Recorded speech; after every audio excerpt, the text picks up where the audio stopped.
Hello, my name is Al Powell, and I'm the president of the IBX Stem Center, and we are a 501c3 IRS-approved educational nonprofit located in Washington, North Carolina. And our mission is to expose at-risk kids to aviation, boating, drones, robotics, eventually a renewable energy program. And what I'd like to tell you about is the way our program is conceived conceptually. I believe that the STEM Center gives children an opportunity to dream. It's easy to tell kids to study this or think about that, but when they can actually see the possibilities and then drive the simulator or fly the planes, it puts them in the seat to actually feel what can happen. The most fun I always remember about this place is interacting with the other kids and having fun doing activities with them. One of the justifications for starting this program, based on my background as a FBI agent that was a senior manager with the counterterrorism division, was I got to travel to different parts of the world to see how kids are a product of their environment. And we found that if we could give them a positive alternative and show them that education and not joining a hate group, an extremist group, or something radical would be a positive alternative to improve their quality of life down the road, then they might take it. An important part of our program is that we use a whole person or holistic approach. In addition to the STEM topics we present, we expose the students to positive life skills and making healthy lifestyle decisions.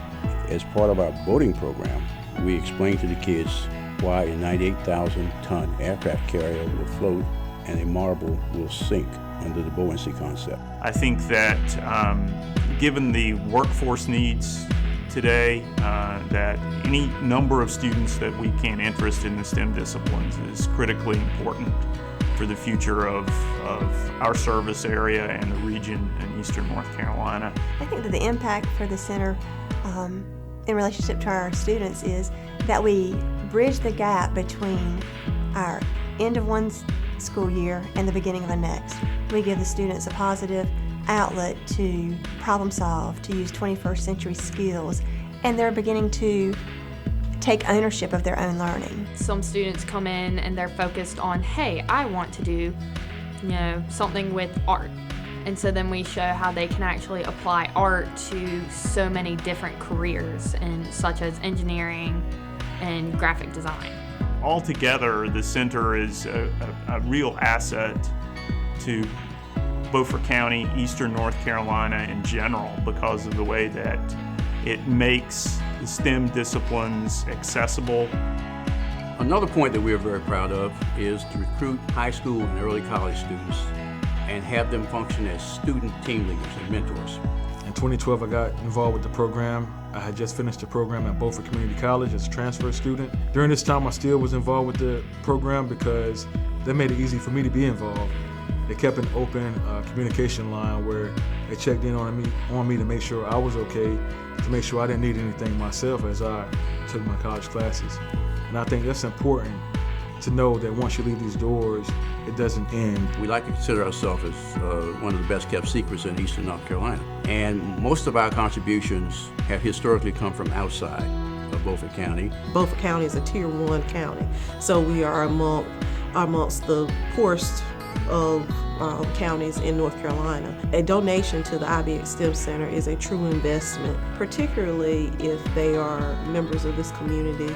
You're planting a seed. When donors think of IBX Stem Center, what I'd like them to think about is the future, because the kids that we serve are our future. It's really important to recognize that this isn't a corporate idea. It's not, we're focusing on making the most money. We're focusing on having the most impact to the youth. So our sustainability to continue to run a relatively expensive and hopefully top-notch program will continue to depend on outside funding, corporate entities, and that's why it's so important for us to get the word out outside of eastern North Carolina that we are producing a very unique program in a very poor area.